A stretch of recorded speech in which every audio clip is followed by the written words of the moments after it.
Officially 9 o'clock. Hello, Terrell. Thanks for coming by.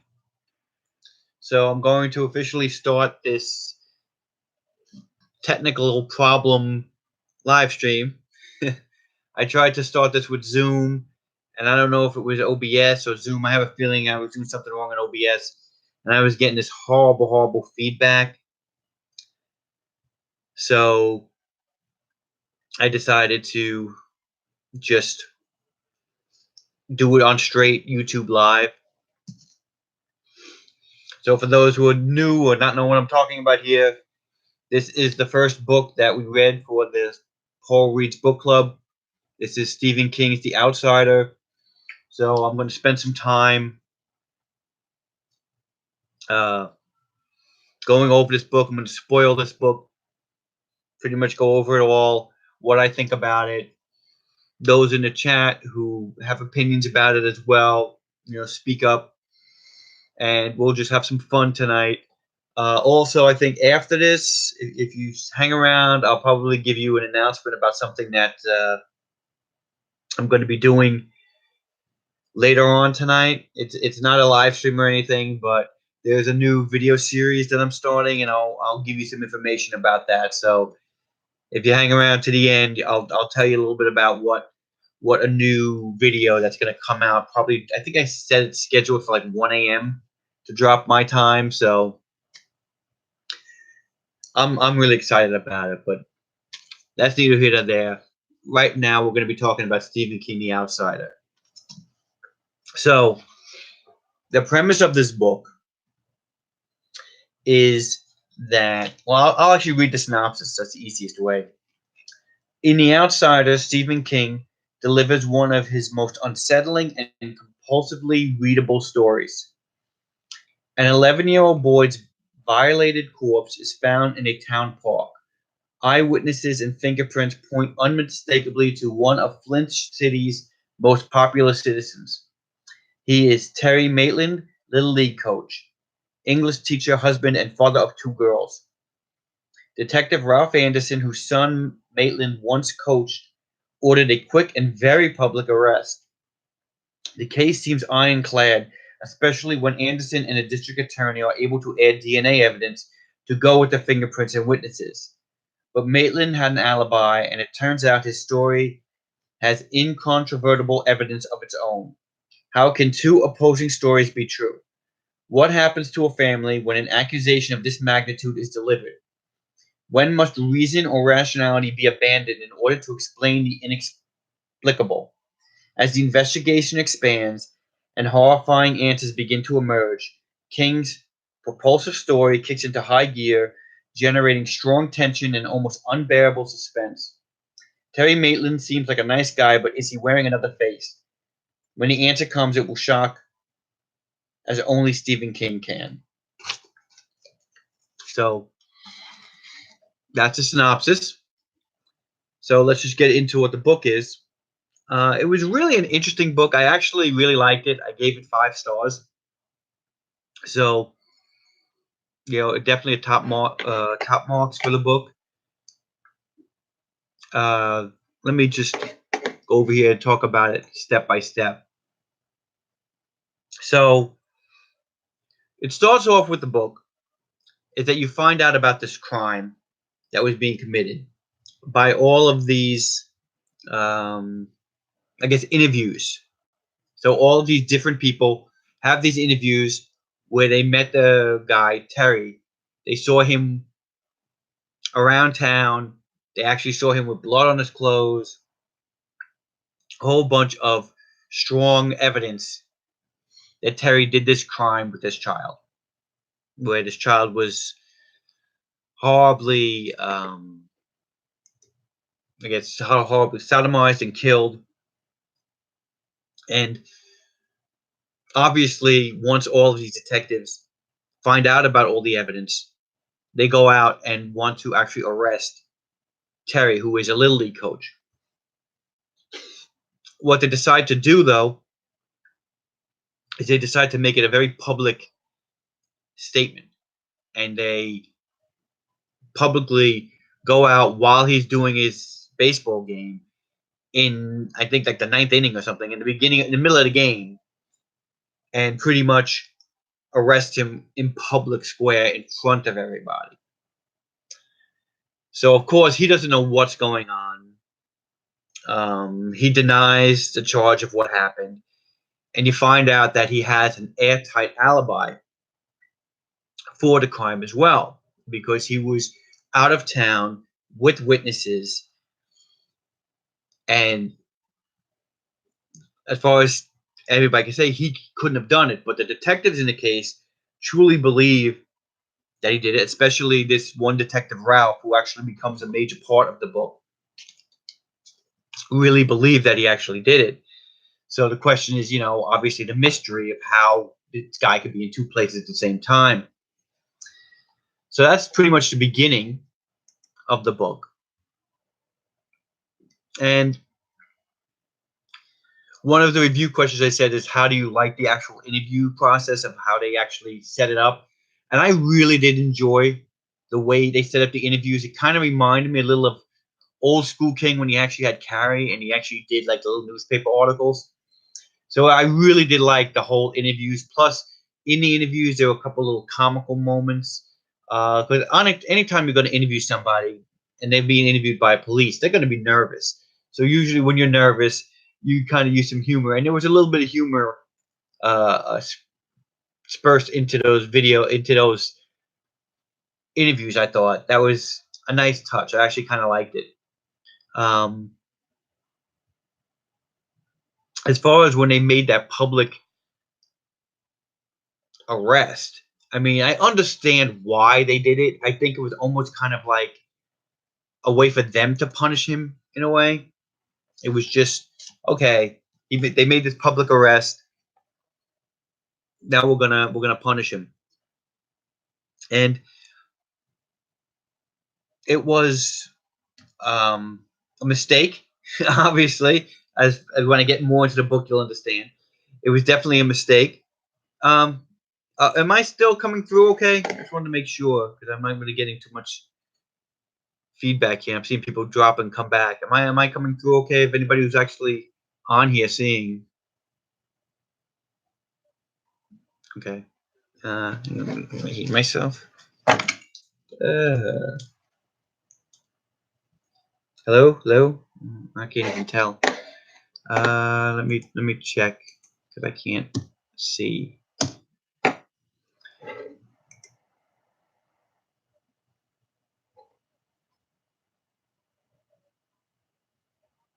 Okay. I just wanted to make sure. Thanks. Yeah, there's a little delay over there. Okay. So where was I? Oh, okay.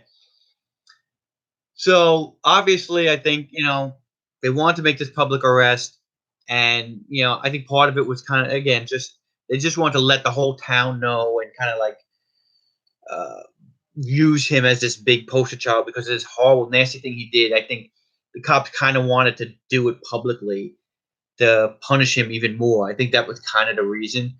But obviously, the alibi was really, really strong. But the problem is, by making it so public, they really put a spotlight on the actual case and what was going on. So, let me get back to this. Back to my discussion questions. That's live. It's live for you. Here we go. Okay. So, when they had the frenzy and he keeps, claiming his innocence, they had the arraignment. So while he's going to the arraignment, he winds up getting killed by the brother of one of the child that he was accused of killing, and that was definitely set just because of, I think, the public. I don't know if it was because of the public. I think it probably was because of the public display, plus the whole family of the child wind up getting destroyed. The mother the mother killed herself. The father winds up, dying, and obviously the son gets shot when he tries to kill the, Terry. Well, actually, when he does kill Terry, let me say when he tries. When he does kill Terry, so the whole family gets destroyed. And there was a scene there where Ralph, that was the name of the detective, actually tries to get Terry to confess at the very end because he really wants him to confess. I think it's more of him feeling guilty about what he did. He just wants to get that confession in there so he could close the case himself. And Terry does not confess. So we're left with a big twist because he died, which I didn't expect. I didn't see him dying. Oh, mother had a heart attack. Okay, that's what it was. Yeah, see, I forgot exactly how she died. But basically, that whole family was destroyed from this. And the question was, where was the book going to go from here? It was a complete turn because from the beginning there, I thought it seemed like a real detective story. Didn't really have any supernatural elements. You were just kind of figuring out how is this guy in two places at the same time? Are they twins? Are there some wacky kind of thing? You had no idea. But once he got killed, then I'm like, okay, now where is the story going? That was a real interesting part. So once we find out about that, Ralph kind of doesn't let the case go. He wants to see what's going on with this case. Of course, even more irrefutable evidence comes in as far as the alibi for this guy. And more DNA evidence comes out for the fact that this guy probably had to do it. So Ralph tries to follow up on things. And we start seeing the introduction of Holly comes in here, who is a character in the Bill Hodges trilogy. So if you haven't read the Bill Hodges trilogy, there are spoilers in The Outsider for the Bill Hodges trilogy of books. I actually found out about that like a week before I was about to actually read the book. I already had it on my book club. So then I quickly grabbed the book and I actually read the last one because I read the first two already. I don't think you need to have read the first three books to read this book. And I don't think this is actually a Bill Hodges trilogy story. Obviously, again, I don't want to spoil what happened in the third book, but this is obviously just some character from those books that is in this story. But I did like it, and it did kind of, like King does. He likes to connect all his books a little bit, so it was a nice way to connect the books together. If you haven't read The End of Watch and all the other Bill Hodges books, I think it's Mr. Mercedes, Finders Keepers, and End of Watch. If you haven't read that trilogy and you're looking forward to reading it, then I would probably say you might want to read that before you read Outsider. But if you're not planning on reading that and you just want to read Outsider, I don't think it's going to hurt the fact that you're reading this book. You're not going to really be missing too much. They kind of explain everything that you need to know. But I actually thought Holly was a really good character in this book. She kind of starts investigating some stuff because they find out some kind of connections between some other murders and, again, some people who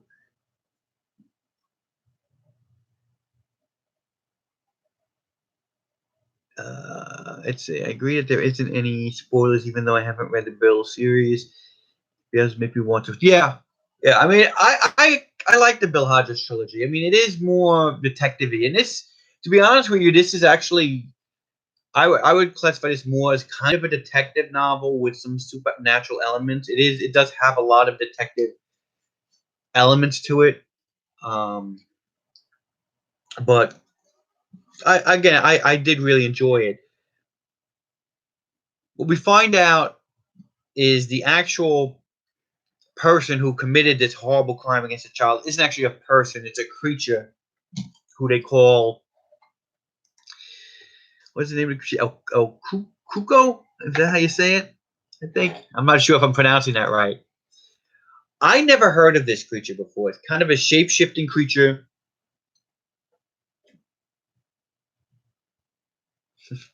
Yeah, it's kind of a shape-shifting creature that I guess once it gets in contact with your DNA, it's able to slowly morph, shapeshift into the creature that looks exactly like you.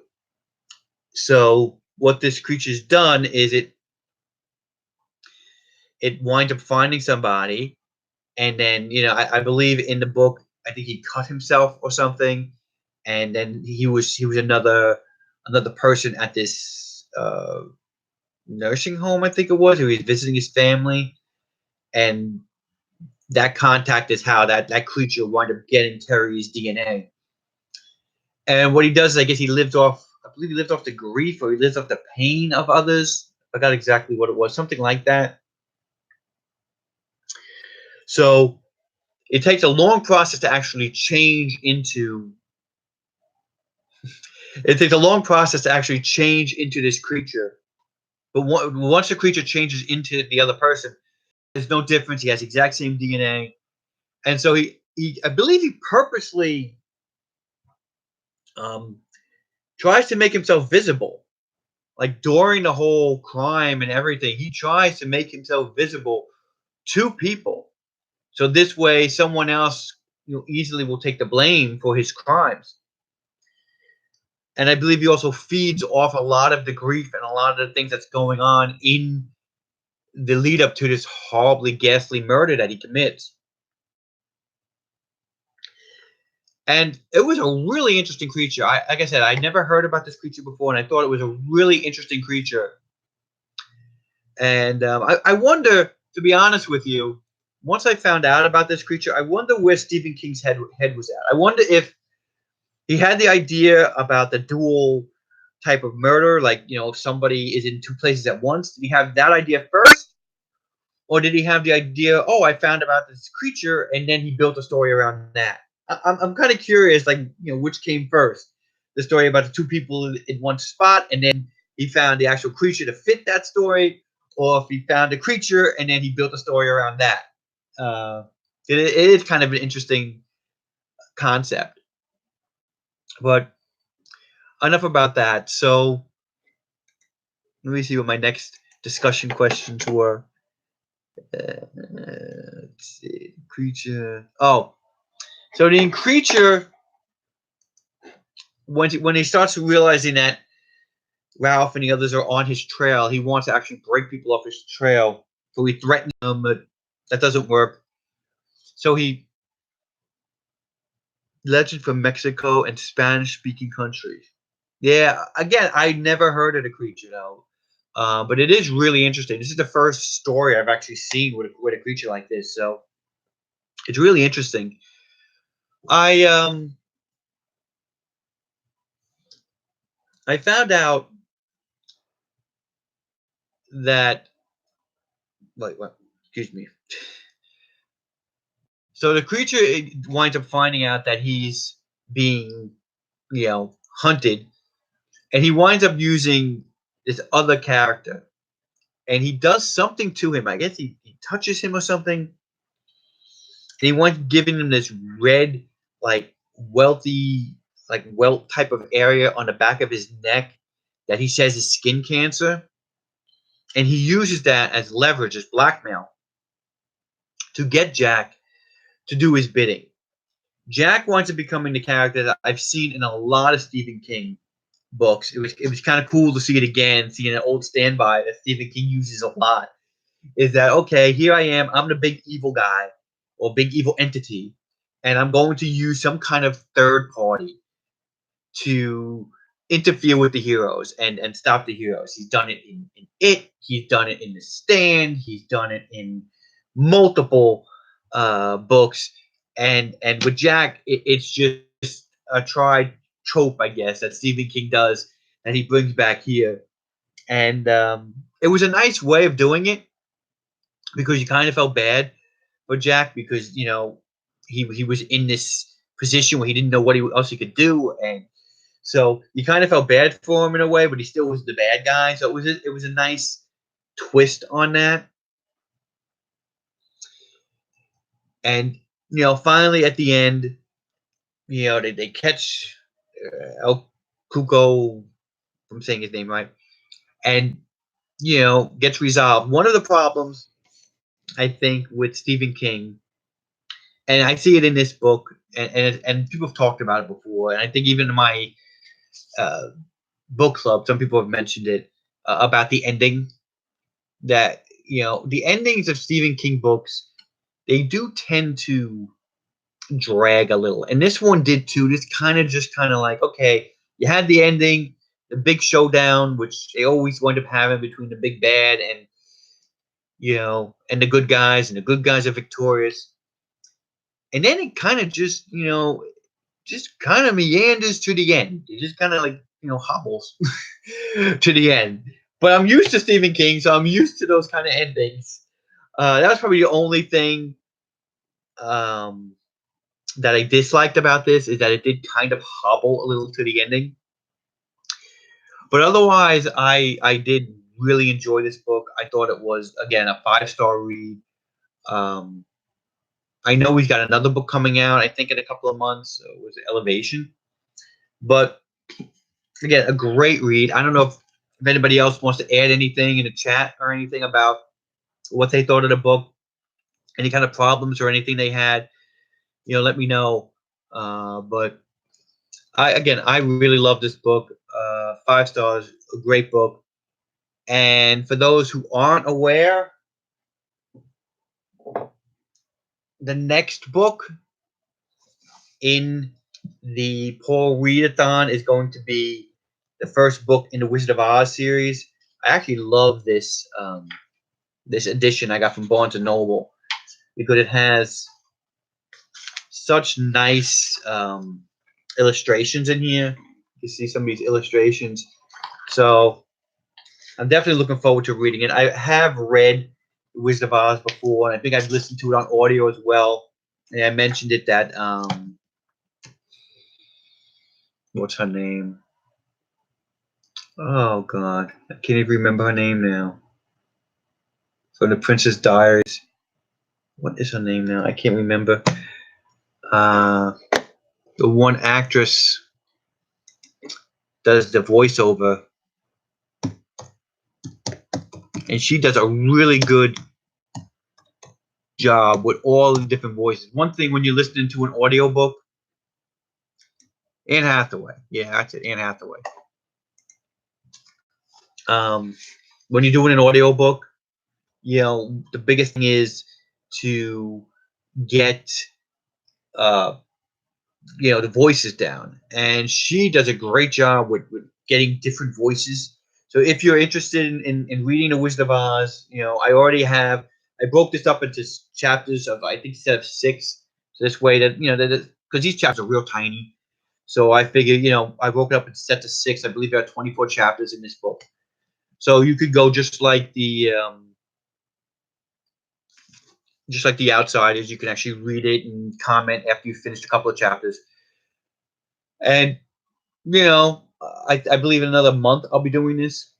So I look forward to that. I actually even picked up some, what do they call them, like the little tabs, stationary tabs, so I could try to annotate while I'm actually reading, so I could be a little bit more involved in the actual book club, and have a little bit more detailed information about the book while I'm reading it. So hopefully, that'll be a little bit more of an improvement. But that's pretty much it for this book club. I know I kind of ran long. I know I had a lot of horrible technical difficulties in the beginning of this video, which I'm sorry about. Now I just want to talk a little bit about what I'm going to be. It's not even it's a video series. I already got it created, and it's just gonna be scheduled to come up around 1 a.m. today, because I didn't want to have too many videos together since I'm doing this one tonight. But I had an idea about what I was going to do with this channel, and something that I wanted to do that I thought would help BookTube, and something that people would like. I looked at my channel and what kind of videos that I get the most views on.